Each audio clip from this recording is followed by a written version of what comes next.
My famous last words were, "I do not bake for dogs, I bake for people."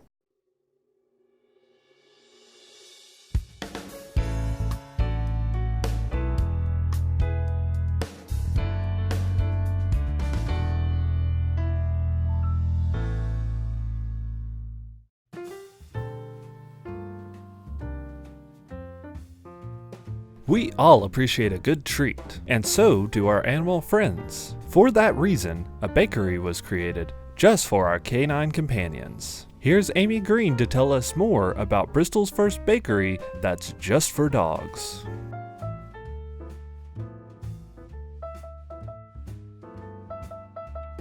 I'm a certified canine nutritionist, and so I went through, it's an 18-month course that I completed a little early, and it was pretty hard, harder than I expected, a little overwhelming, but you know, it helps me if dogs have certain issues, which is kind of my main goal at this point. If a dog comes in with arthritis or stomach issues or, you know, different ailments, that I would like to help their owner, you know, correct those ailments with food if it's something, you know, feasible. You know, there's nothing better than your vet, but you know, but there are some things that can be corrected with food.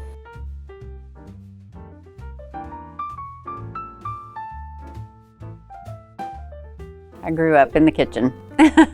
Years ago, I remember baking cookies with Grandma. And so it's kind of went from there. Grandma did wedding cakes. She would do, you know, small catering events. And I guess just being around that, it was just in my blood. And so just started baking treats, you know, people treats, cookies, cakes, and escalated from there. Long story short, my daughter has a severe peanut allergy, and dog treats are a lot of times full of peanut butter. So we started looking for treats that had not been exposed to peanuts or peanut butter, and I called 47 companies, and finally our trainer suggested that I make my own. So my famous last words were, "I do not bake for dogs, I bake for people." And I haven't baked for people since.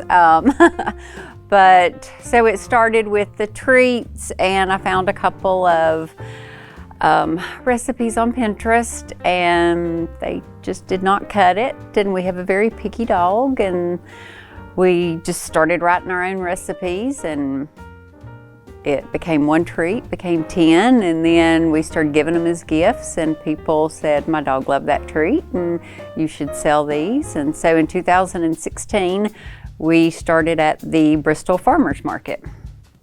So, and then we've grown doing markets and shows and craft fairs, and we were inside a Mercantile on State for a while, and here we are.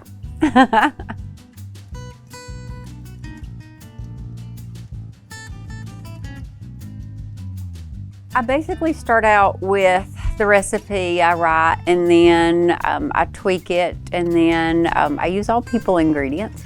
I actually test it on my husband first. So he'll, you know, give me his ideal, then I let the dog try it, and I have a lot of neighborhood taste testers, and yep, we just kind of go with majority votes, and so far we've not had a bad one. I do everything right here. It's mainly all natural, organic. I use all human grade ingredients, made fresh. I mean, there's not a lot to it other than I go through a lot of treats. We have a lot of really great customers that, you know, are regulars, and so I'm baking daily. There's always a fresh treat. Oh, they love it. They're excited. 90% of my products are made in the USA, so that makes them extremely happy. You know, knowing that they can look at my treats and read the ingredients, know exactly what's in them, and you know how they're prepared, where they're prepared is really important. You know, they like the boutique-y style clothing and leashes and collars and, you know, just the unique items that you're not going to find in the big box stores.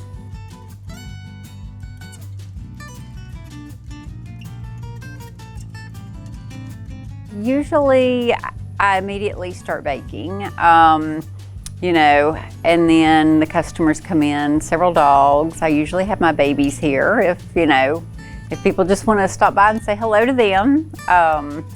We try on dog clothes, and yeah, I get a lot of calls for asking about the birthday cakes, and you know. Right now our biggest seller is birthday cake. We do small cakes, or you know, we do a 4-inch or a 6-inch cake, and they're an apple cake basically, lots of honey, cinnamon, vanilla. We do donuts, we do cupcakes with carob on them. We have a lot of treats that we sell by the quarter pound, apple bacon cheddar, cranberry oatmeal, gingerbread, pumpkin cranberry, beef bacon cheddar, chicken cheddar. The list goes on and on and on. And then we have seasonal products we do.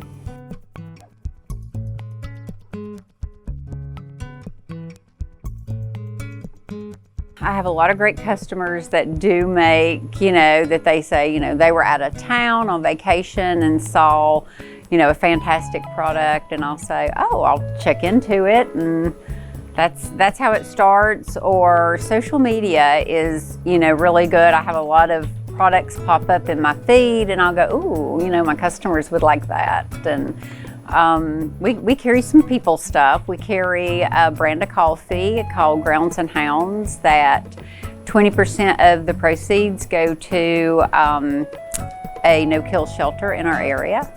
So we carry a full line of raw food for dogs, lightly cooked food for dogs, and so we want to be full service and, you know, but stick to our boutique as well. I have so many clients that, you know, they don't just have dogs, they have, you know, a lot of pets and cats included, and so we decided to do the kitty corner because, you know, if you come in to pick up something for your dog, you feel guilty about not taking home something to kitty. So we carry just a lot of bag treats and a few toys, and we're expanding as, you know, as we see what's popular.